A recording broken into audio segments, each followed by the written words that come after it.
All right, Dad, welcome back to the show. Thank you. It's good to have you on again. It's been a minute since we did part one. Yeah, what, 6 months? Probably. So last time it was more of a biography, and we went all over the place, talked about your life, talked politics. Today I want to focus more on your theses that you've written, the 7 theses. So tell us a little bit about the theses and where you got the inspiration from them. Well, the inspiration's from God, but the reason I was kind of even thinking that way was it's because I believe that we make false binaries, and those false binaries force us into bad decisions. Republican, Democrat, Christian, non-Christian, Muslim, whatever. So the problem with that is that I believe that there are moral people, good people everywhere, whether they're Christian or not. We can argue about specifics of religion, but really the way I see it is kind of the way Christ framed it when the Pharisees asked him which commandments were the greatest. And he said there was 2: love God, love your neighbor. And he was very specific on what love your neighbor meant. It meant that not the guy next to you, it's the guy who you despise. The 2 countries, the Samaritans and the Israelites, whatever. They hated each other. And so he made it like, he took that example. He said, okay, I'm going to show you this most extreme example. The person you hate the most, gets beat up and left on the side of the road for dead. And so let me rephrase that. As an Israeli, the person you hate the most is the one that saves you from being on the side of the road. And so, so he was very specific that it's everybody in the world could be your neighbor. And I think that's what he was referring to. So, the way I see it is there's 2, that's the only binary is, are you on God's side, or are you on, which is the side of humanity, the side of people, the side of love, or are you on the other side, which is, and the way that I've kind of boiled it down and make it easy is, if you love people, what do you do for them? You sacrifice yourself for them, right? And I don't mean like, dying at all. I'm just talking about sacrifice in the broad sense of, you sacrifice your time, your effort, your, whatever for the people you love. Mm-hmm. And so if you love people, you will sacrifice yourself for them. And if you don't love people, you'll sacrifice them for yourself. And so the binary, the only true binary, in my opinion, is, there's the church of God and the church of the devil. That's the only binary. And if you love people, then you'll sacrifice yourself for them. If you love yourself, you'll sacrifice people for yourself. And so that's kind of the church of the devil, the bad side, if you will. Yeah. And so when did you start coming up with these? When did you put pen to paper and write them down? The theses? Well, let me... it was a very specific time. I could probably go back and figure out when it was, but I was on a trip in a hotel, and I was... How all your books start, right? Yeah, I pretty guess much. So. Well, I mean, I have time to sit and think and whatever, and I typically what I do is I stay up way too late, because for some reason when I'm not with my family, I hate to go to bed. I don't know why. But I was about to start that pattern again, and I was just like, ugh, I got to get up in the morning. I don't want to, I didn't have to get up super early, but it's unhealthy to stay up till 2 a.m. And so and for some reason I was watching, I don't know if this is relevant or not, but I was watching Instagram reels, and for some reason, every single thing that came on just made me laugh hysterically. Like I was crying and just laughing and laughing and laughing. But then I realized, I'm like, I've got, I was in such a good mood. I don't know if that helped, but I was in such a good mood. And I thought, but man, I've got to go to bed, because it's like, it's like midnight right now. And I know if I keep doing this, it's just going to be ridiculous. So I was just, breaking my old habits, and I went straight to bed. And anyway, I woke up in the morning and I went to go work out, and I'm on the treadmill, and it just hit me like boom, boom, boom, boom, boom, boom, boom. And I literally stopped the treadmill. I took out my phone and I took the notes and I just made them. And then later that day, I sat down at a computer and I just fleshed out what I meant by all of them. So, but yeah. So what really inspired it is the fact that, how can we take this false binary or this true binary, the binary of, the being on the side of humanity and then being against humanity for yourself. And how do we take that and broaden it so that everybody can, the inspiration is simply just, how do we get everybody to agree with this? Whether you're an atheist, whether you're a Muslim, whether you're a Buddhist, whether you're a, evangelical Christian, it was just, how do you do this without, who can argue against it? That's kind of where I'm at. They came to my mind. I wrote them down, and then, I want to present them to the world, so that, because I feel like what the world does, what those who, the powers that be, whatever that means from the Bible, the rulers of darkness of this world, they love to divide us. They love it when an evangelical is going after a Muslim, or a Muslim's going after a, Hindu or a whatever. They love that, because division, contention, that puts you on, against each other. And so my thought is, how do you present just, these 7 theses are to present, how do we unify each other? Whereas, I don't care what, we can argue the details of religion later, but how do we unite for team humanity? And so, and that's just what I came up with. And so was that from the beginning, that was kind of the target audience, was the world? Absolutely. It's a little broad, but yes. Okay. The world is my audience. Yes. So these theses, you see them as kind of an umbrella that would transcend any specific religion, but be a set of values that all humanity can kind of rally behind. And then it's broad enough to encompass all religions, would you say? Well, I would say that. I would say it more this way. No matter what religion you are, you should be able to look at these and say, yeah, that sounds right. And I mean, you can still think that a Muslim's going to hell if you're an evangelical Christian. But for this time here, right now, if we all agree upon these principles, we can argue the details of afterlife later, but this will make the world a better place.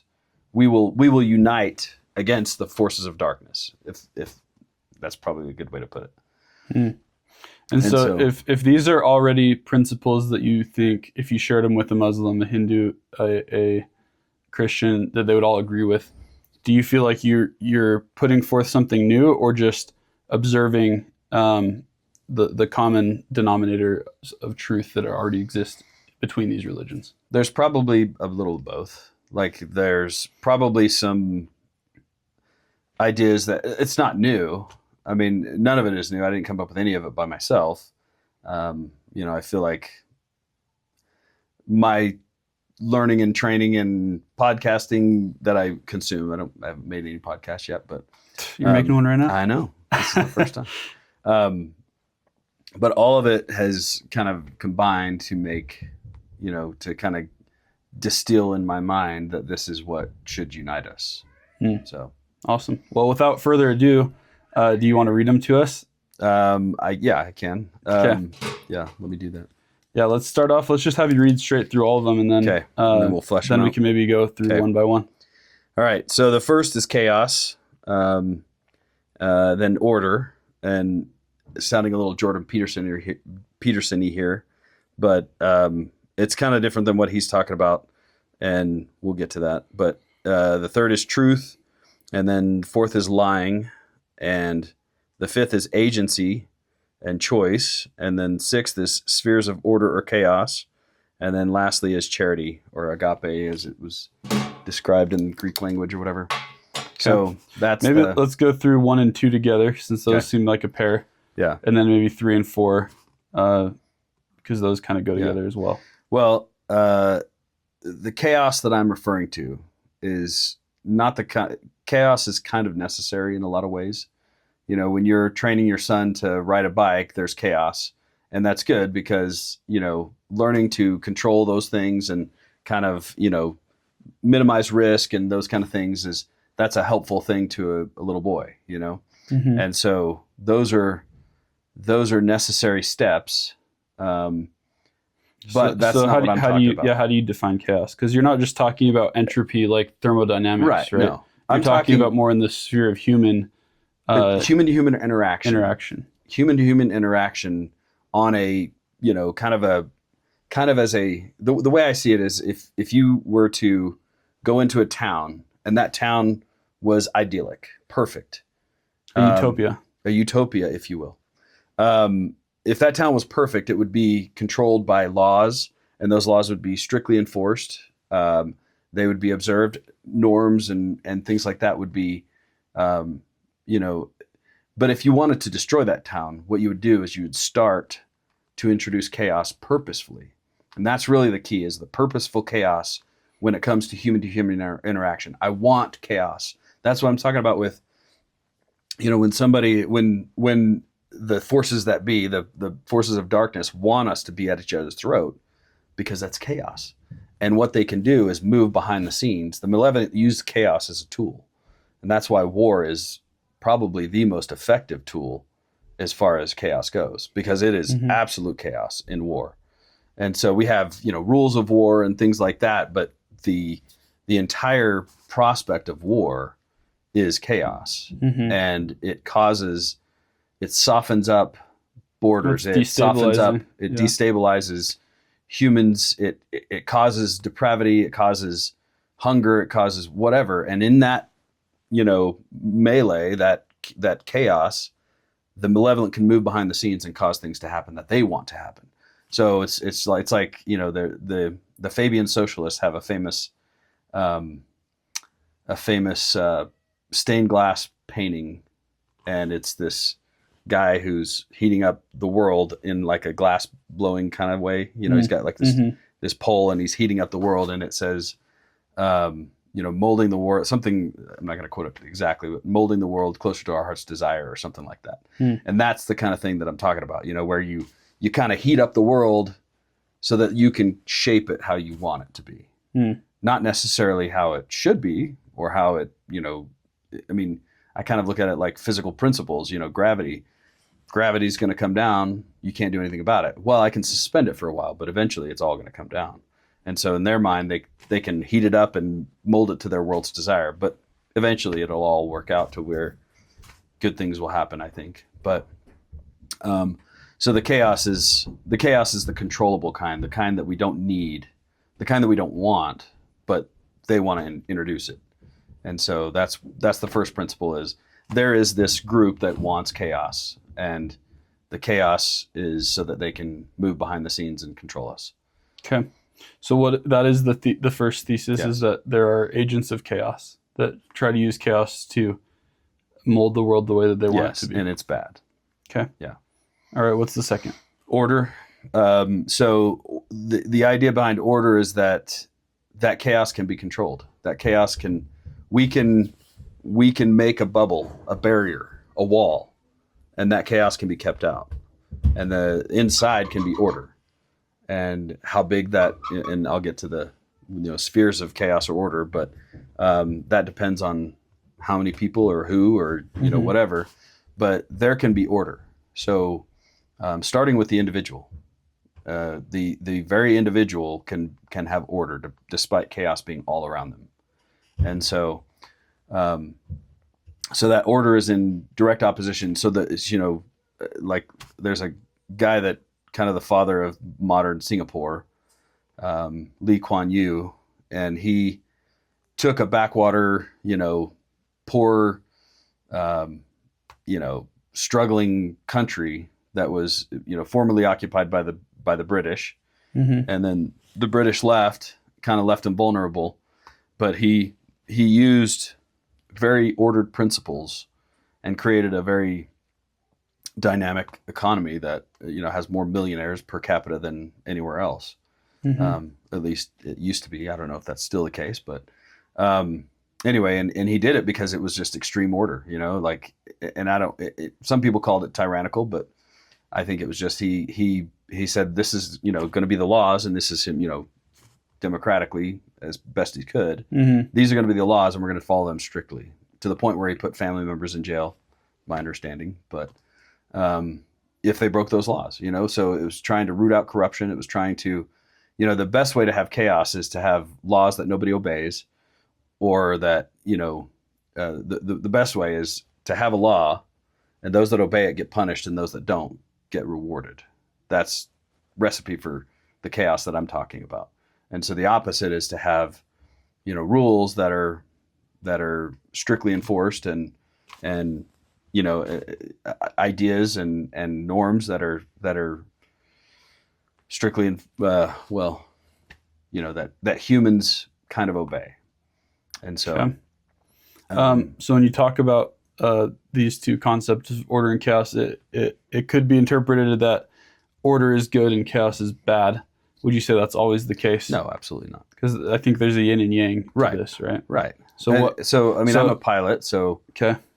A way to think about it is if, I need, let's say I'm teaching somebody how to fly, I need them to have a little bit of chaos in their life because it's going to come eventually. We can't take out every cause and effect. We can't take out every input to what's going to happen in a flight. But when I'm teaching somebody to fly, my goal, number one, let's say I start with you day one. If I'm teaching you how to fly, my number one goal is to get you to solo.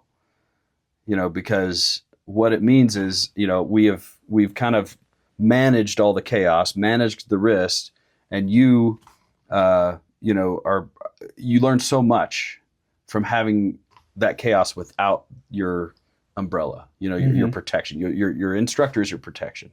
And if I can teach you that and then step away and watch you, and we manage the risk by, the instructor sitting at the first solo, the instructor, it's just in the pattern. He's just going to do a couple touch and controlled goes. Chaos. The instructor's on a radio. He's watching for traffic. He's watching the weather. He's watching all these different things so that if something comes up, he can go, hey, do this, whatever. But the idea of, that chaos and the student pilot overcoming it and controlling it, that's a good thing. And I mean, just imagine with your kid, same thing. You're not going to send them out, hey, walk across the neighbor's, or the street to the neighbor's house and borrow a cup of sugar for me, would you? 2-year-old, you're not going to do that. You might do that with a 5-year-old or a 6-year-old, because you've taught him, and that chaos, those different concepts. What you're talking about in psychology, they call it the zone of proximal development. Right? You have your comfort zone, and the zone where you're going to grow is just beyond the comfort zone. Yeah. But you take somebody too far removed from their comfort zone, and they can't handle it, and they just retreat back. Right. So, okay. So if you were to chart out on a graph, let's say the relationship between chaos and order, would you say it's an inverse relationship, or chaos and human flourishing? Would you say that's an inverse relationship, or what would that graph look like? It would probably look like something you would need for calculus to figure out, but because I imagine it as kind of an arc, right, or some kind of parabola. It's like zero chaos, probably not good for human flourishing. Right. That to me sounds kind of like Satan's plan, right? Because you can't have, as soon as you introduce agency, you introduce chaos. Right. Because you can't always predict what humans are going to do. Yeah. And so zero chaos, probably not good for human flourishing. 100% chaos, probably not good. And so that arc of where humans, or the optimal amount of chaos for humans to flourish, where would you say that lands? Is it closer to the 0? Is it closer to 100? Is it 50-50? Like, I would how much say, chaos is beneficial? I mean, I don't know. And I would say it's probably closer to more order, but that's just my opinion. That's not even really what I'm getting at. I'm getting at the kind of chaos that we can control, and it's the tool of the malevolent. That's really the key, is the kind where, if you're a bad dude and you want to cause problems, whether it's in a city council meeting or your own family or an interaction between two people, you're going to introduce chaos simply because you want want to manipulate somebody, you want to cause chaos in a meeting so that you can move behind the scenes and, show, oh, well, this city council I have no confidence in the city council because look, they can't even control the city council meeting. Well, you're the one that's like, feeding the chaos, that kind of thing. So it's really, I'm not, Jordan Peterson does a very good job in his books talking about chaos and order, and does a very good job of mapping out how that works to the good and the bad and that kind of thing.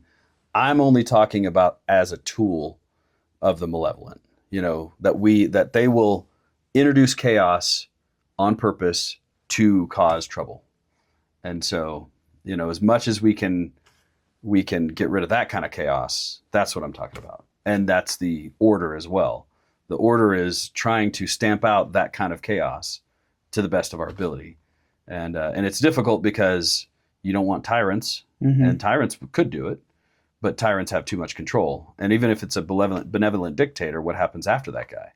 Once the tyrant is in control of everything, and even if he's the best guy ever, the most benevolent dictator, who's after him? A son who's, not as benevolent and maybe a little selfish. And so, trying to avoid that, how do we, and that's where the other ones come in is, if you use these principles, to get rid of chaos, then I think it works. If you don't use these principles, I think it falls apart. And turns into, something. So I think if you look at it on a spectrum of like anarchy and totalitarianism, right? It's like too much order would lead to totalitarianism. Too much chaos would lead to anarchy. There has to be a balance somewhere in the middle. But we're talking, that example is on a larger scale. You talked about how chaos and order exist within the individual. Could you maybe give some examples of what would too much chaos look like in an individual versus order? I think in an individual, it would be, something like addiction, something like I can't control my actions because, I'm driven by whims, I'm driven by appetites, passions, and whatever. That would be chaotic. I mean, everybody to some degree has to deal with those. And, the well-ordered individual is somebody who, to some degree has that under control and is able to accomplish things that they want to accomplish. I mean, I'm not talking like, my dream is to be in the NBA. I'm talking about, a daily, this is what I want to do today. I want to make a podcast. I want to, go to work to my meeting. I want to go, do whatever. And so that's kind of what I'm talking about is an ordered individual is somebody who's trying, using some sort of moral code. This is good, this is bad, this is what I want to do today. And so, using that to order their life. Cool. Yeah. Okay, cool. I think I've got good understanding of that. Let's move on to the next two. Yeah. Truth. And the idea is that truth is the ultimate power in the universe. Now, some people say, well, that's God. Well, what does he say? I am the way, the truth, and the life.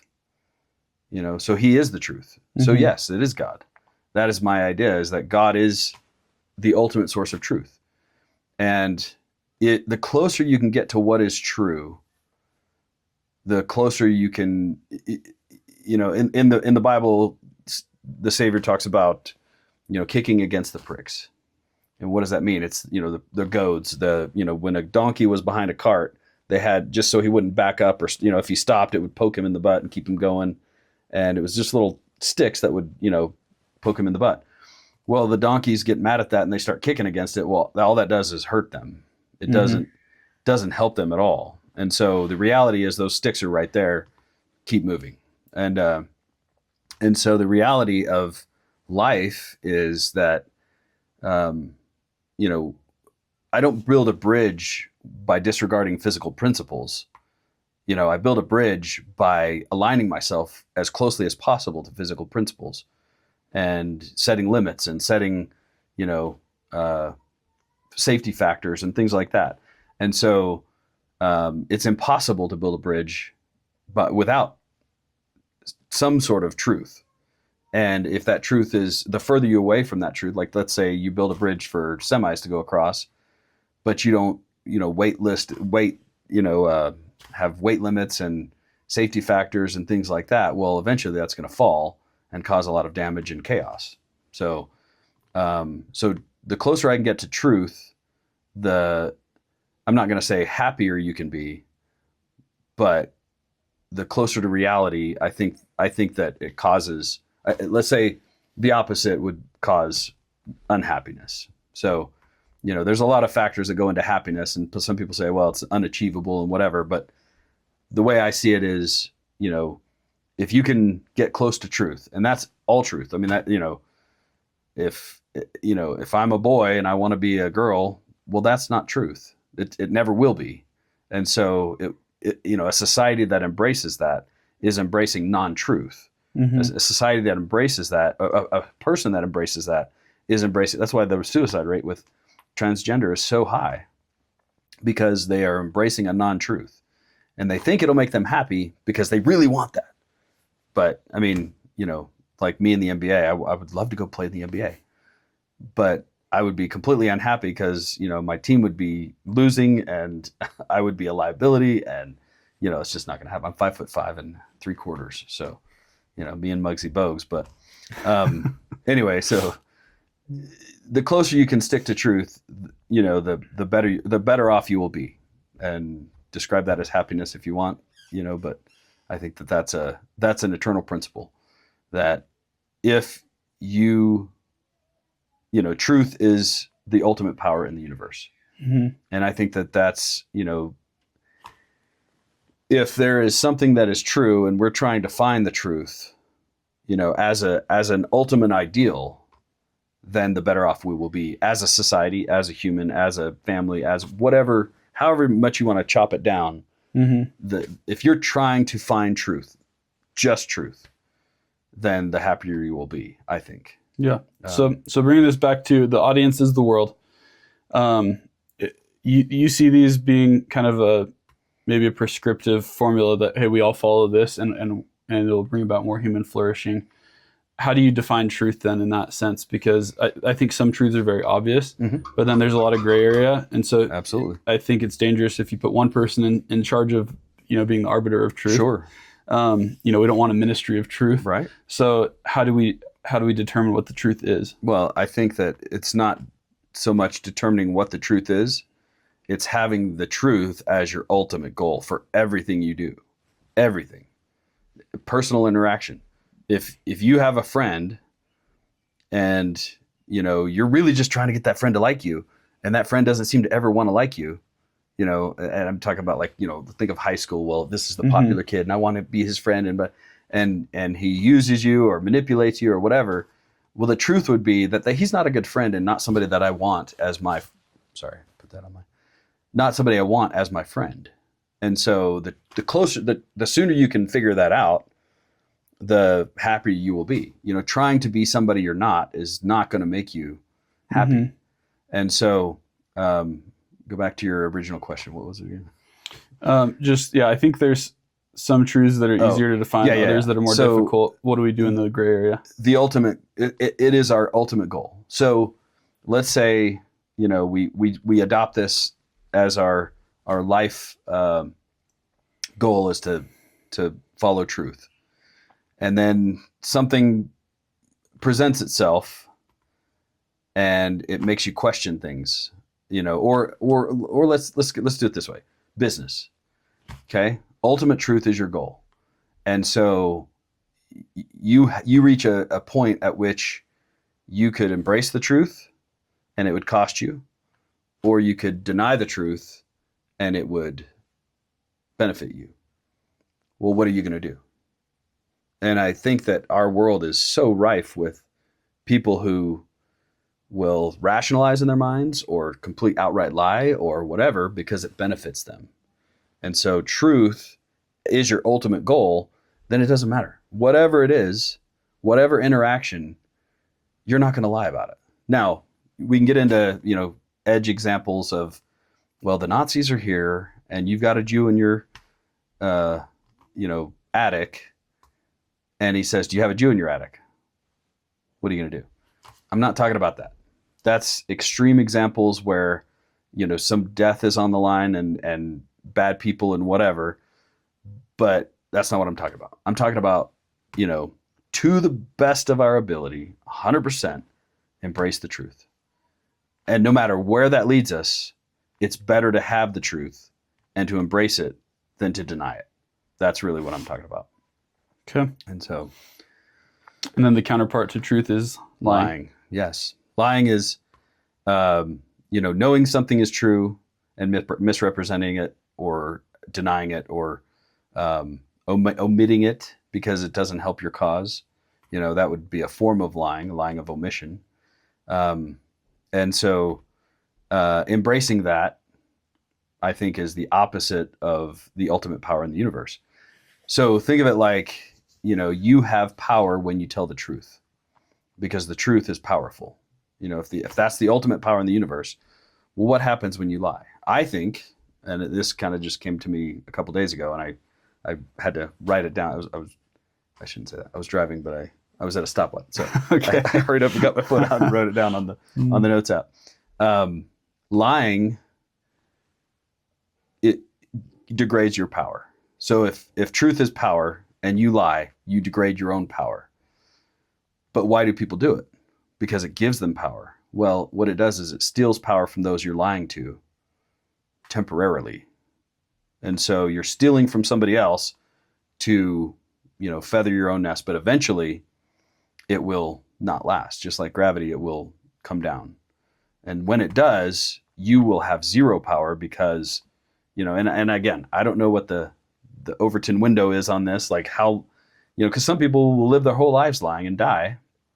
And you think, well, they didn't seem to get justice. Well, maybe not in this life, but their legacy, if you don't believe in an afterlife, their legacy, once the truth does come out, their legacy will be smeared and it will be obvious that they were complete liars and, manipulated and whatever. Mm-hmm. But I think oftentimes in this life, it will, the structures that are built on lies will come down. Mm-hmm. And so Jordan Peterson has a good bit where he talks about how, when you lie, you're taking the fabric of reality and trying to twist it. And reality wants to flow. There's like right.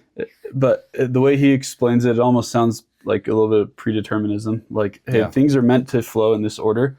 And when you take it, it's like a hose and you put a kink into the hose, it blocks that. Yeah. But eventually that pressure, like water behind a dam, is going to build and it will release and flow again. And when it does, it's gonna hurt you. Right. Yeah. No, the person who is causing the kink in the flow, they are shown to be who they are. And when that happens, we, those that want the truth will reject that person or that structure or that, government or whatever. Yeah. And so Elon Musk has talked a lot recently with Grok, his AI, about how for AI to be safe and optimal for human flourishing, we need it to be oriented towards truth. And he's also talked about, used the example of like engineering, right? It's like if you build something without true principles, it'll fail, right? And so that's a good example. One thing that I've noticed a lot with Elon, you know who Jensen Huang is? He's the CEO of NVIDIA. Okay, that's kind of what I was thinking. But he's one of the richest people in the world now. Right. If not, I don't know if he's past Elon, but they're pretty close. Yeah. Both of those guys who've built very successful companies, if you listen to them in interviews, they talk a lot about first principles reasoning. And I kept hearing them say it, both of them, like, okay, what is this? What is first principles? What does that mean?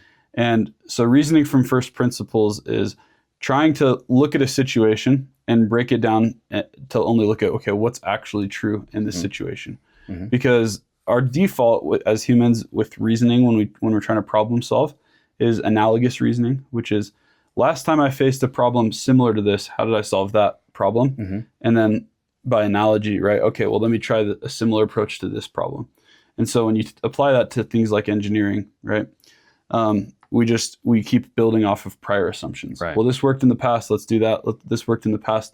But to innovate, you have to kind of discard all these prior assumptions and just look at the situation like what's actually true. So example with Elon, when he's building Tesla, everyone said the batteries are going to be way too expensive. You'll never be able to build an affordable vehicle that consumers can actually buy because the battery costs are just too immense. And so that's the assumption that everybody who's approached the electric vehicle problem had taken.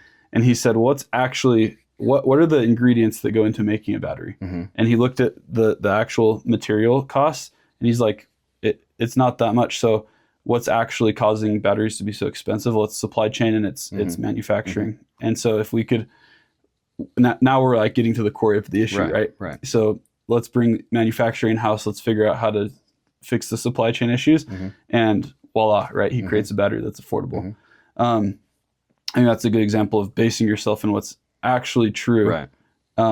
But as a society, I think we run into a similar problem where maybe we just build on prior assumptions and we start to stray from the truth over time. We have assertions, and those assertions may or may not be true.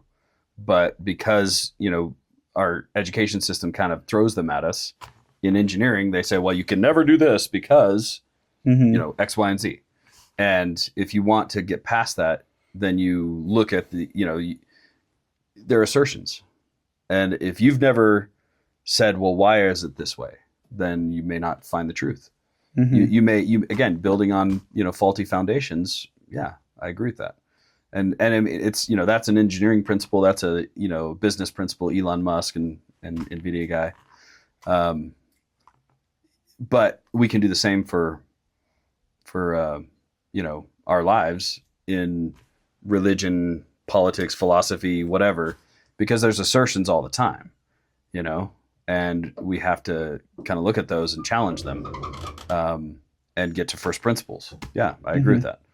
And so, when something, there was a podcast I listened to recently by Michael Yon. He was talking to Brett Weinstein, and he says, if something surprises you, you've got the wrong framework, because when you have truth, things become predictive. And so if you're able to predict a model, then you probably have some truth. If it surprises you, then you probably had some false assumptions in there. And what should you do? Oftentimes, this is, think of like, when Joe Rogan has on, archaeologists who talk about, ancient civilizations and stuff.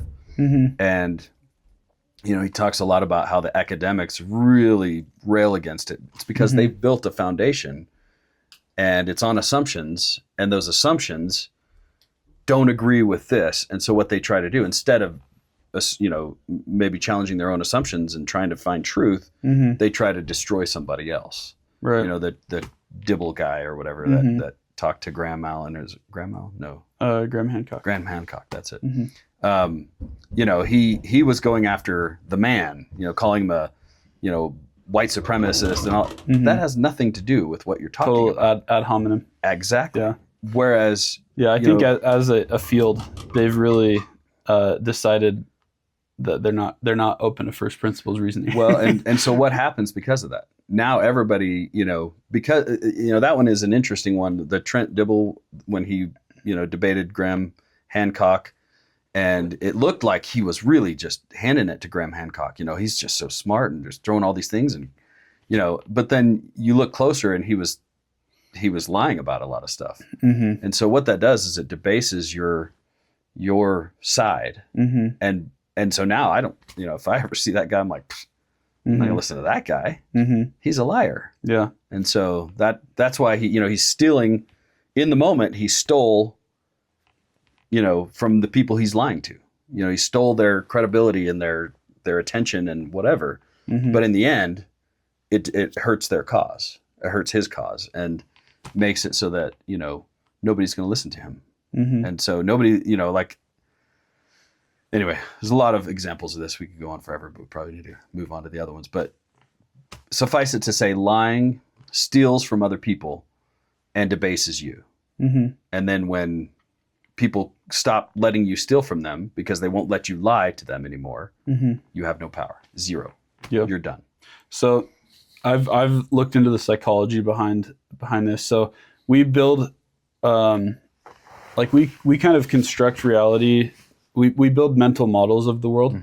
We don't actually just see reality as it is. because it's too vast. It's Right. too much for us to It's process. unknowable. Well, just every second, our brain is taking in like something like 11 trillion bits of Mhm. information. If you think of all the sensory data, so just visually, everything in your field of vision, like if you touch your leg, you can feel that. Well, there's clothes touching every part of my body right now, and your brain has to filter because it's like, Right. is it valuable for me to process this, or should I just like filter that out? Unless you have low latent inhibition, which is the inability to filter, that these clothes are touching me and whatever. Yeah, it'd be really difficult. Right. And so of those 11 trillion bits, I think our conscious mind is only able to process like 60 per second. So that's like less than 1% that we're actually So your aware attention is, Jordan Peterson talks about that a lot. What you pay attention to is a big deal because you have so much to pay attention to. And so what you focus on is better be important, or else you're going to be, like if you're focusing on the feel of your clothes, you might miss somebody, doing something to you or something, whatever. Yeah. And so we collapse the world down. We compact it, right, into simplified models, right? Instead of looking at a dog and I don't know, trying to pay attention to every single strand of fur, right? It's just like, okay, that's a dog. And some of these models get very, very built out, right? We have a lot of experiences with them, and we spend a lot of time thinking about them. And so then when evidence or new information comes that contradicts the model that we've built, let's say there's a lot of other models that are dependent on this one model, right? And then something challenges that core model, it causes cognitive dissonance because first we're like, well, how can that be true? Because if that's not true, then all these things. So what? Like it's kind of scary, right? Because we don't want to have to go through the mental work of having to reinvent all these wheels, right? And so I think there's a choice that happens there where it's like, am I going to integrate this new information into my model? And it's going to be some mental work. I'm going to have to create a model that's more expansive that includes this new information, or am I just going to ignore it because it's too difficult to like process that? Yeah. Or am I just going to throw out the whole model together and say, well, like, let's just scrap it all, right? And which I think some people do. Yeah, absolutely. I mean, that's the anarchist, well, we're just going to burn it all down. Well, that causes a lot of chaos. Again, back to these principles are interwoven. Will you burn it all down? You're going to have chaos. Now what? If you have nothing prepared, as a framework or a way to introduce order, well, then it's going to be very, very chaotic, and you're probably going to get killed, or you're pillaged or whatever. So that's exactly what I'm that's exactly what I'm talking about. Is if our goal is truth, no matter where that leads us, we need to accept that. So let's say you take you become a doctor. How much time and money did it take to become a doctor? And then you realize the healthcare system is absolutely, utterly broken. Do you stay in it and go, well, I'll just ignore it. I'll just, you start to close your bubble because you don't want to see that information. Or do you say, hey, let's take it where it leads. And if I have to stop being a doctor, I'll stop being a doctor because it's absolutely killing people or hurting people or whatever. And so, am I going to do what's right, or am I going to do what keeps me where I'm at, status quo? And I feel like, the more people can do that on a daily basis, the sooner you can do that before you get all the way through, your residency or whatever. Like, let's say you learn it your first year in medical school and you're like, this is not what I want to do. Well, then punch out and go do something else. The sooner you can do that, live by truth, the better off you be, and there's a lot of details that can be worked out on that, but I agree with what you're saying. I think a lot of people are not willing to do that because of the personal implications. Right. And the thing is, it's really difficult. Those are really big pressures. If you become a doctor, how much money do you owe back? Now what? You're going to go be a plumber? Well, are you going to be able to pay those loans back? Are you going to be able to, your earning potential, plumbers probably make good money. It's probably not a good example. You're going to go be a janitor, whatever. So anyway, yeah, you get the point, I think. Mhm. But Cool. So let's move on to the next one.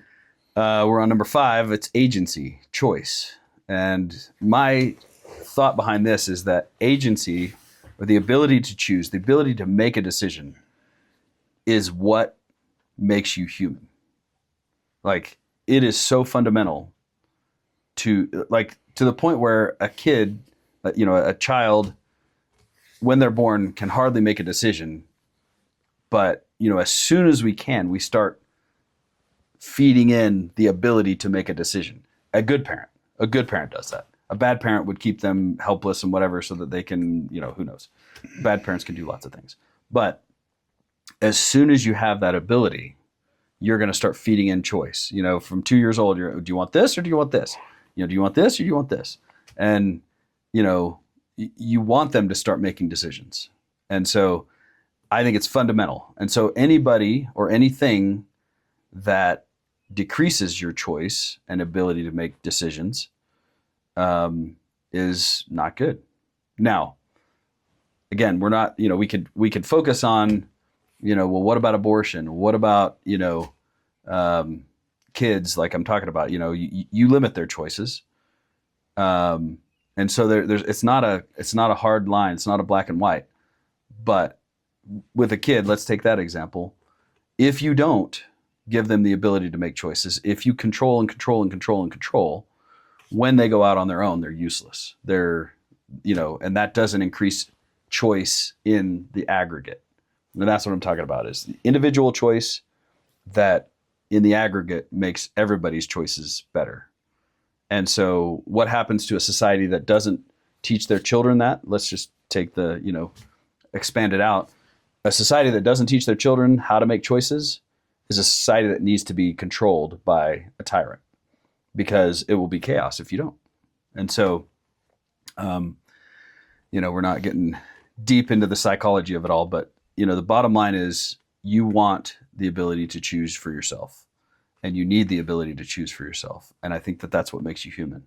And so to force other people by lying, force other people by war, chaos, and all that kind of stuff, that's a bad thing. And so you can judge the good or bad of an action by, does it increase people's ability to choose, or does it force people to do things?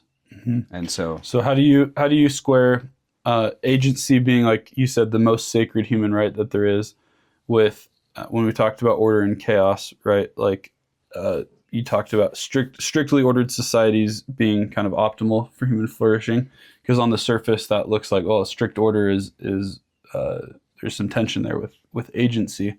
I think, like in Stoicism, they talk about freedom through discipline, mm-hmm. right? Using discipline as a way to actually maximize your agency. Mm-hmm. Would you say it's in that same vein? Yes. So a strictly ordered society, if it's from top down, that would be a bad thing. But if it's from bottom up, it's an absolutely good thing. So the ability to choose, and to choose order and, flourishing and laws and, that kind of thing, is a good thing. And, if we as a society can figure that out and grow up, teaching our children that, then that's a good thing. I think that's that's the ordered society that will work. The tyrannical one will not, because yes, it's ordered, but it's tyrannical. It will fall eventually, because people won't be controlled, because that human innate ability to choose is so strong that eventually a tyrant will not last. And so he will be overthrown. Now, the question is what comes after, and oftentimes it's another tyrant. Mm-hmm. But if we can, stick close to these principles of, order over chaos, again, not talking mm-hmm. about Jordan Peterson and all that kind of stuff, but yeah. So the more we can do that as an individual, and then make other individuals who are able to do that, the better off we'll be. What do you think about what's going on in El Salvador right now with their president? Bukele? Bukele. He's come in and kind of inherited a country that's on the chaos side for sure. Anarchy. and had to kind of put down with an iron fist, right? Yeah. But It's it seems difficult. like people are much better off. The country Yeah. as a whole seems much better off. Right. It's difficult because I think when chaos is the norm, when it's the order of the day, and the cartels or gangs or whatever kind of rule, because they can rule in chaos, and that's what El Salvador has been for decades. They've been the murder capital of the world for decades. I think that it's unfortunately it's the only thing that's going to solve that is probably some order. To the the pendulum has to swing eventually. Right. It's going to swing And, the and other again, way. I don't know what to say about it. I don't know what to do about it. I'm not in El Salvador. I don't, Bukele seems like he's got a good head on his shoulders. He wants what's right. He wants to do what's right.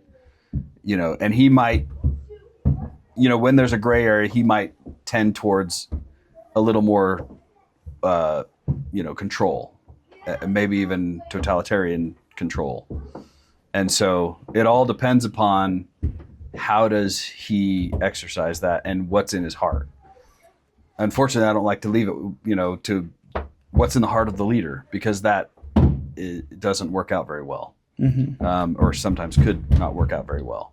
And so, but yeah, it's a difficult proposition to take something that is so out of order and then make it ordered. And so it seems like he's doing the right thing. It seems like his heart is in the right place. It seems like he's using, kind of Christian principles to guide his actions. And obviously the gangs are completely out of control there. And so he's put them all in prison. Unfortunately, there's probably a lot of people that are in prison that shouldn't be, or maybe some people that shouldn't be. I don't know. So I don't know. I can't. It's really hard to comment because I don't know the ins and outs of he could be a complete fabrication. He could be a complete presents himself one way, but is absolutely a terrible person on the other side. And so I can't say, but I know that what was happening in El Salvador before was really bad, and it seems like what's happening now is better. That's all I know. So yeah, I think the future will tell, right? Right. It's like so far, I think what he's done has been objectively a good thing for his country, but we'll see what happens when it's time to turn over power. Right. Yeah. So, I mean, the bottom line is that chaos limits choice and agency as well. And, an ordered society from the bottom up increases choice and the ability to make the wrong choice. We want people to have that. Hopefully they make the right one. We want them to have the ability to make the wrong one. And, whatever the consequences, hopefully, the society allows people to have those consequences of their choices, good or bad, and to a degree, once it becomes injurious to other people, that would limit their freedom probably. So anyway. Hey, Isaac, what time is it right now? We're at 53 minutes. But what's the time? 16. What? 9:16. Okay, cool. We're doing okay. I probably got 30 minutes before I have to hard stop. Right. So, but I don't think we'll even use all that. So, Yeah. Okay. I mean, we probably could, but Yeah, for sure. anyway. So yeah, agency and accountability is it's tough because when your agency, obviously, my freedom stops at your nose. My freedom to swing my fist stops at your nose. That's kind of a true principle. But individuals need to be able to make decisions. Yeah. And hopefully they choose to order their lives and not lie, but tell the truth and make truth their ultimate goal. And, that kind of thing. So Awesome. Okay, what's principle 6? spheres of influence, not spheres of influence, spheres of chaos and order. And so the idea behind this one is that, again, we talked about the individual being able to order themselves, so the kind of what I think of with that is, Alexander Solzhenitsyn talks about in the gulag, you had people who were wealthy on the outside, and then when they get in the gulags, and they professed a moral belief and moral action and all this stuff, but when they got in the gulags were just just as bad as the worst human being ever. They would sell their friend down the river if it got them an extra morsel of food or something like that. But then he talked about also that there were people who, were to their own detriment would give away food or, be kind or, not backstab, not lie, not, do whatever, so in the worst possible human suffering situation, they stuck to a moral plan. And so even when there's chaos all around, like in a gulag, like in a prison, like in whatever, there are people who can, their sphere of influence, their sphere of themselves, even if it's just themselves, they can, be moral. Mm-hmm. And so that chaos is gone within them. They're ordered within them. They're living by first principles within them. Now, there's the idea is that as those circles grow, you can add people to them, right? So think of, two ordered people getting together and creating a family. I think that maximizes, spheres of order, more than anything else could. And so because you're creating children who are going to be ordered, and those children will create more children who become ordered, and, communities, so you can have, the individual, and then, maybe in the gulag where there's chaos all around, there's two individuals and they will trust each other and be ordered, and they'll live within a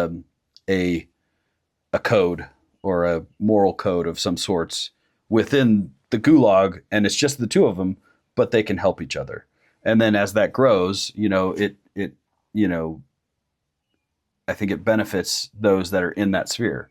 And so think of it like you're going to be ordered, you're going to marry somebody who's ordered, the two of you are going to pair with other couples who are ordered and create a community who are ordered, and that community will create a state or and it could grow from there if allowed, mm-hmm.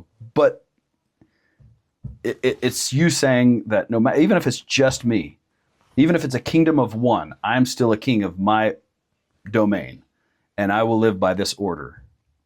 I will live by these principles. First, truth, not lying, order, that kind of thing. You're going to live by that no matter what. And even if it's just you. And I think that's the idea is, hopefully you can expand that out and people will join with you in that belief. But even if it's not, so in, I think it's the book of Daniel, they talk about the abomination of desolation. And when that happens, so the way I see abomination of desolation is probably a translation error, because the abomination didn't cause the desolation of abomination, I think is what they call it. So in the scriptures, it talks about the desolation of abomination or abomination of desolation. In the LDS scripture, it reverses it, which makes more sense to me, because it is the desolation caused by abominations, not the other way around.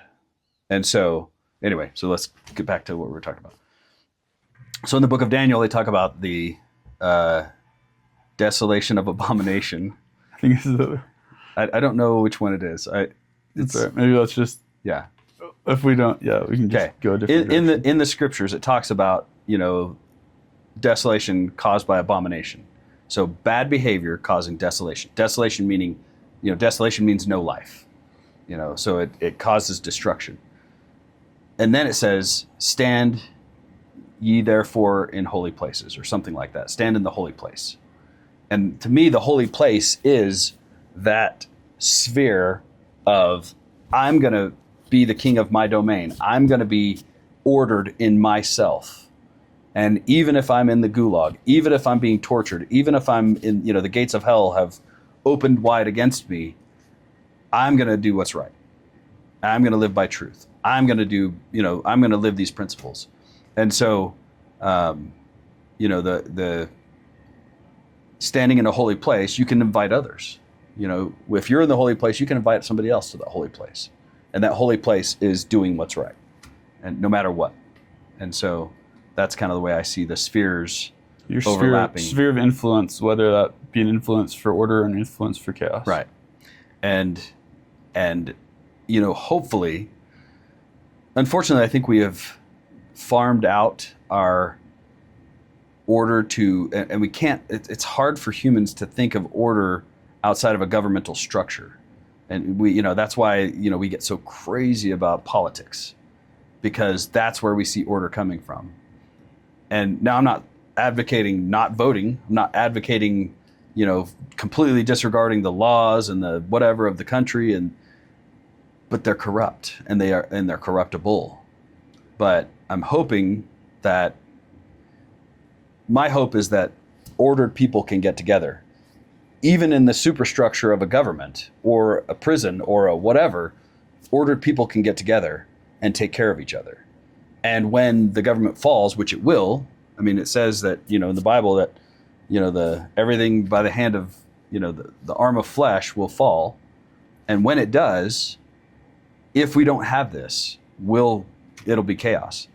But if we have this, if we have communities that within the superstructure of a government or a state or a, whatever, these communities live by these principles and these principles guide their lives, then when that falls, they'll be fine. In fact, they will gain more followers because, a community over here that doesn't, they'll see thriving in this community and they'll want to be a part of it.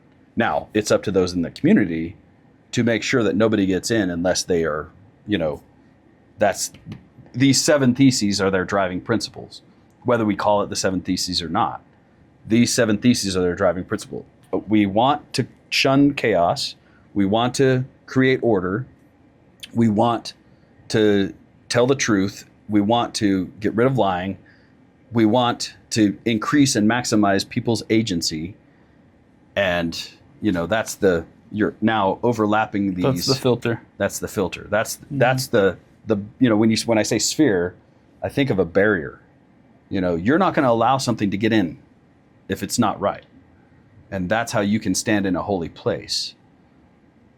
And so as a community, if you're overlapping these spheres and they become a bigger sphere, you have to try really, really, it's difficult because over time it's going to break down, but you have to try as hard as possible to make that sphere filter the bad stuff out. If somebody tries to come in, sorry, if you're not, and maybe we have a trial period where, when you want to come into this sphere, just like dating, that's kind of what you're doing, right? Mm-hmm. You're saying, hey, I got a sphere, you got a sphere, we're going to combine these spheres, let's date for a while and see, does this work? If it does, then yeah, let's combine our spheres. Yeah. But if it doesn't work, sorry, I'm moving on. Mm-hmm. That kind of thing.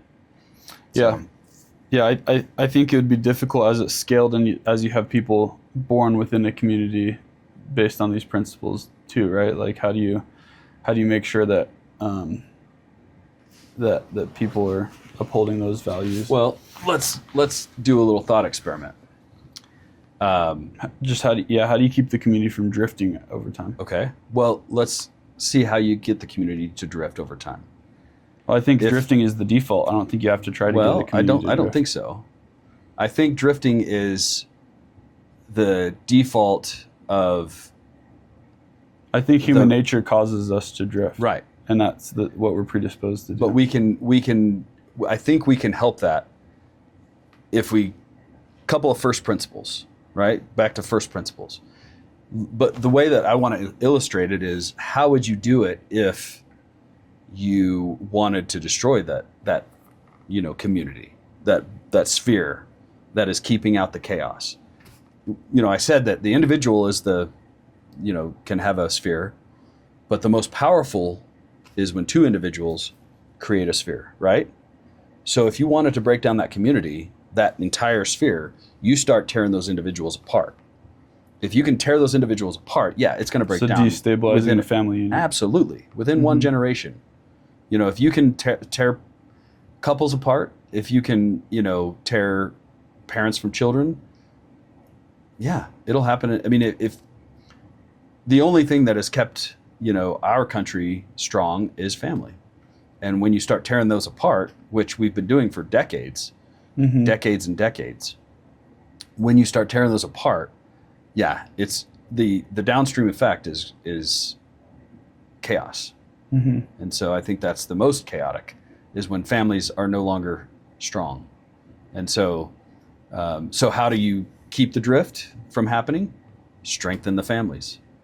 And again, living by truth, what destroys families? What destroys, these units, and I mean, we could spend a whole podcast on that, Mm-hmm. probably, but a lot of it is, I don't know how much I want to get into certain things, but That's all right. We can yeah, keep it there. there's a lot of things that destroy families. I think our sexual culture is probably a big one, and I think a lot of that has to do with abortion. And so I have a thing called an abortion bubble. The abortion bubble. So what is it? What is a bubble? Like a financial bubble? It's when you are separating the consequences of actions from the action itself. And eventually that creates a bubble. And when that bubble bursts, it is catastrophic to the institution that is causing that, right? Mm-hmm. And so like the financial bubble was, people are buying houses and they're just way over leveraged. And so what you're doing is you're by the market always going up and up and up and up and up, we have separated the consequences of actions from actions themselves. And so when that bubble burst, it caused some catastrophe. Now, it's kind of recovered and starting again, whatever, that's not my point. But abortion is separating the consequences of actions, sex, the consequence being babies, and eventually that causes huge downstream effects. Couldn't you even say birth control is the bubble too? Mm-hmm. I could. Because it could start. I mean, Absolutely. Yeah. It makes sex transactional. Mm-hmm. And transactional sex being reserved for marriage being, sex being two people Mm-hmm. close together because of this, and not, that's the reason for sex, is to bring them together, Mm-hmm. in my opinion. And when you introduce, sex as a transaction, like, it's no big deal. I can have sex with this person and this person and this person, no consequences. The downstream effect is, it no longer brings couples together because it's, some transactional thing. Well, and you've like the rise of feminism matches birth control as well. Absolutely. Yeah. The rise of, feminism is again, not a true principle. Women need men. Men need women. Mm-hmm. Feminism says we don't need men. Mm-hmm. Not a true principle. So what will happen? If you live by not true principles, it's all going to fall. Mm-hmm. And you could say, well, was it purposeful? Yeah, I think so. I think all those things, the sexual revolution, feminism, wokeism in schools and colleges and that kind of thing. Just, it's like, I'm going to institutionalize these lies and just put them out there, and it'll destroy the families. Mm-hmm. And what will happen will be a fall, chaos. And so then you have like the Marxists want to come in and go, yeah. There's always a Marxist bent behind those types of ideologies, right? Mm-hmm. And that's because when it all falls, there's a group that wants to take control, Mm-hmm. Again, not by good principles, but by bad principles, limiting choice, lying. Alexander Solzhenitsyn, going back to him, his big thing was every lie that you allow destroys the society. Mm-hmm. And so communism is a big lie that we allow, and anyway, moving on. That was, I didn't want to get up too far down that road, but that's kind of the way I feel about like destroying families. A lot of it is the sexual revolution, feminism, abortion, that kind of thing. So Mm-hmm. Yeah, well, I agree. I think that society has elevated like your sexual preferences and your sexual pleasure to like the highest point on the totem pole. as though It's like the crowning it's thing like of your Maslow's life. hierarchy of needs. That's number one. Yeah, and Well, it should be actually at the bottom. it should be subservient to, the bigger goal is to have that sphere of order. Mm-hmm. And it should be subservient to that. And two people getting together, creating a great sphere, should be subservient to that.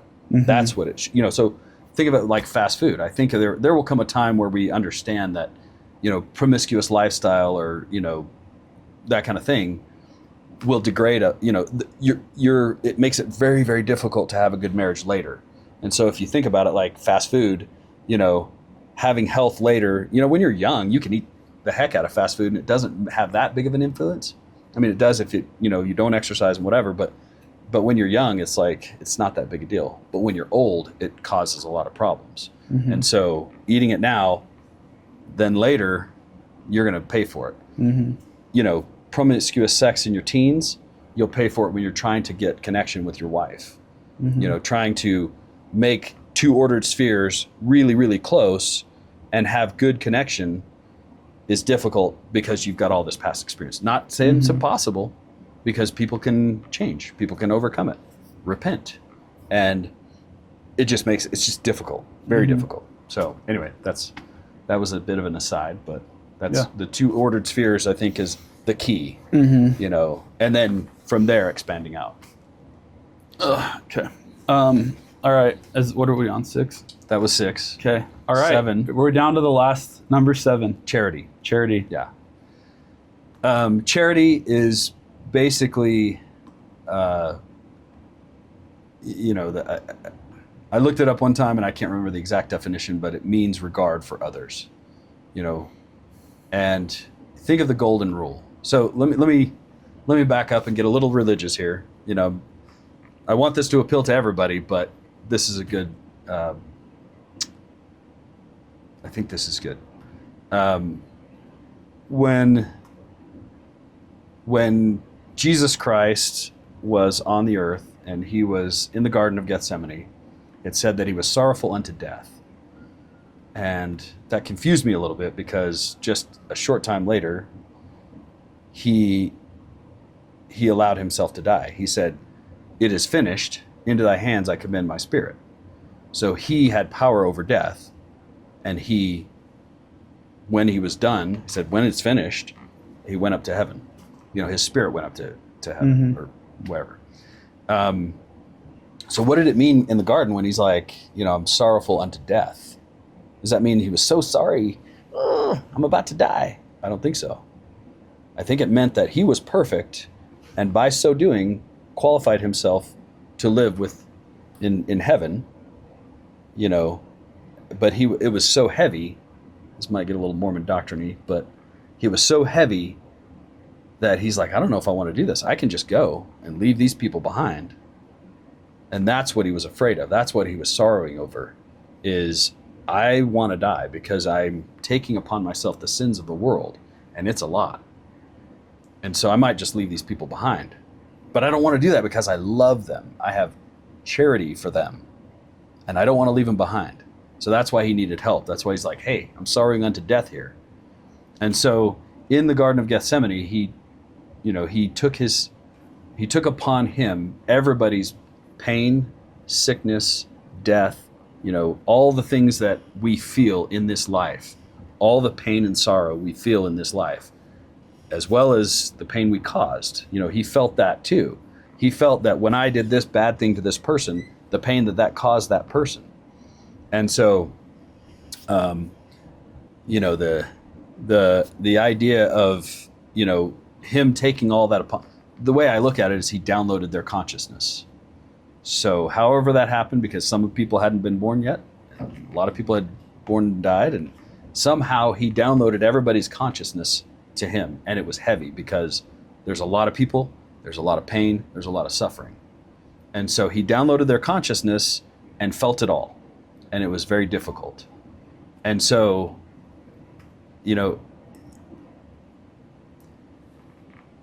what is hell? I believe what is hell is understanding the pain you've caused other people. So what's your part in that pain and suffering that could have been avoided?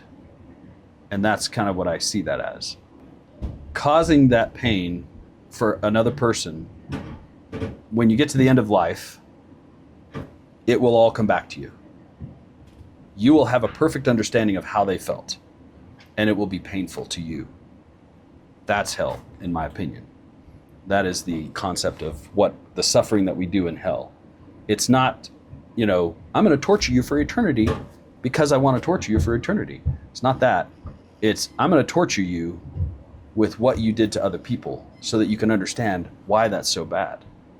And how does that factor in? Well, the golden rule now becomes not a rule, but a warning. Do unto others as you would have others do unto you, or else you'll feel it when you're done. So it becomes a, you have to be careful of your actions. And so when I think of charity, I think of, okay, what are my actions going to cause for this person? How is it going to affect them? Mm-hmm. How is it going to, and the other thing is, but for the grace of God, there go I. When you look at somebody else and they're in a, so we like to rack and stack, our well, I'm here, socioeconomic, but, Elon Musk is here and somebody else is here and, whatever. And we look at that and sometimes we say, well, I'm better than them because I'm here. But charity is understanding that you're no better than anybody, no matter how much money you have, no matter how much political clout, no matter how much royalty or whatever, you are no better than anybody else. We are all the same, but for our circumstances. And so looking at somebody and saying, well, I'm better than them is the opposite of charity. Looking at somebody and saying, but for the grace of God, there go I, that's charity. That's understanding that they're no different than me. They've just had different circumstances and they're in a different situation. So what does that mean for me? I need to help them. Mm-hmm. I need to lift them. So in other words, the opposite of hell. And I think even taking it a step further than there, but for the grace of God go I, what if we saw that person as ourselves? That's right? In the scriptures, it talks about being the body of the saints right. jointly making up the right. body of Christ. Right.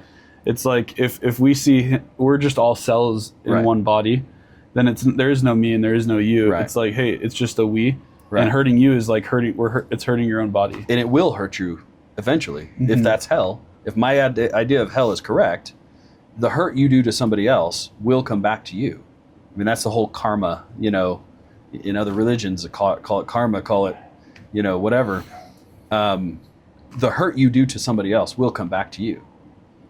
And so it's like hurting yourself. So seeing somebody else and seeing an other, that's the opposite of charity. So like you said, yeah, you're absolutely right. I've mentioned that many times, not to you maybe, but, seeing somebody else and seeing, oh, well, they're different. They're somebody else. They're different. Mm-hmm. It's like when, Jordan Peterson talks about how, he does this experiment in class and he goes, how many of you would have been Nazi sympathizers? And they go, like 2 people raise their hands.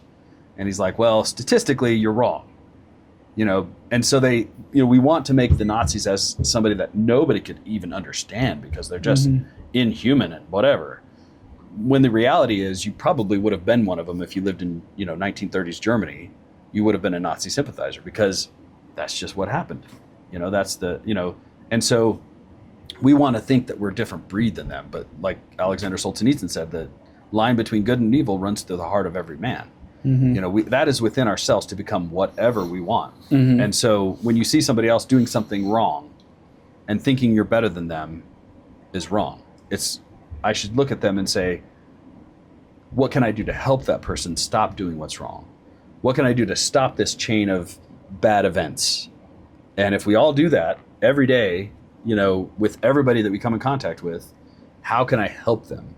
Rather than a lot of times when we make fun of people or we hurt people, it's because they're the same breed as us, and I don't like that. Especially if it's in the same family. If somebody in the same family, if there's a lot of, anyway, if you treat somebody poorly, it's probably because, or you don't, that there's that visceral, I don't like that person.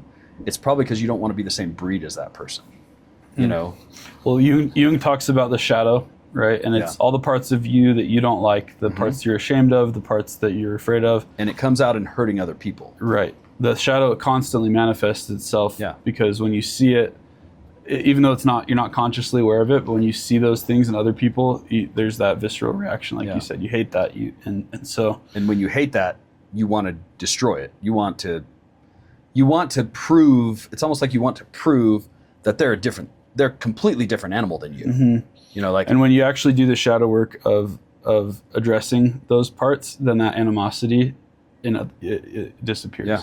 You don't hate that in other people Right. anymore. and you can feel for them. You Mhm. can want to help them. You can want to, you know, say, hey, I've got a sphere right here and you can be a part of it. Let me teach you how.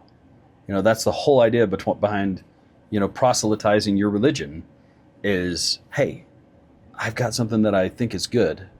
And, you know, it's not, hey, I need you on my team. And if you're not on my team, you're going to hell. It's, hey, come over. Let me teach you. Let me show you. Let me help you. And if you can figure this out, if we can figure this out together, you'll be a better person because of it, I think, hopefully. And so, yeah, when you look at somebody else and you see somebody, you know, a different being, that's not charity. When you look at somebody else and you see yourself, but for different circumstances, and compassion means, you know, I want to help them, then that's charity. And so that's the final principle that I think runs through all of it, because what does it matter otherwise? What does it matter if, you know, I mean, you know, the Georgia Guidestones, they said, you know, they're talking about reducing the population to 500 million or something like that, right? Who would even think of something like that? Because what you're doing is you're saying there's, you know, 7.5 billion people on this planet that need to go away. Well, do you see them as human beings? Do you see them as yourself? Do you see them as, you know, someone worthy of life? Or do you just see them as useless eaters? You know, that's the opposite of charity. You know, so wanting to get rid of, you know, 95% of the planet, how horrific is that? You know, how uncharitable is that? And the way I see it is, you know, if you know, let's say the end of time comes and I've got a lot of food and, you know, will I let people come in and just take it all? No, I'll protect it, but I won't keep anybody out who is willing to, you know, help with these principles. And if that means we've got, you know, if I've taken enough people, it means I've only got 3 months. We'll eat for 3 months and then we'll lock arms and die together. You know, I'm not gonna, you know, I'm not gonna let people suffer because they didn't prepare or whatever. We'll die together, and that's okay. Like, lock arms and die together. That's okay. You know, but the idea that, you know, it's me and I'm just gonna protect myself and screw the world, you know, that's the opposite of charity. Yeah. So, Awesome. anyway. So as we're wrapping this up, looking at all 7 of these theses that you've come up with, what's the next step? Are you going to write a book about them, or what are you going to do with them? I'm going to make a podcast about them. Okay. I'm going to go in more detail about each one and kind of, I'm hoping to kind of give the ideas out there and talk about each one and get more in detail. So, Cool. Well, thanks for giving us a sneak peek of your podcast. You're welcome. And sharing all this with us. Yeah. Pleasure having you on. Thanks.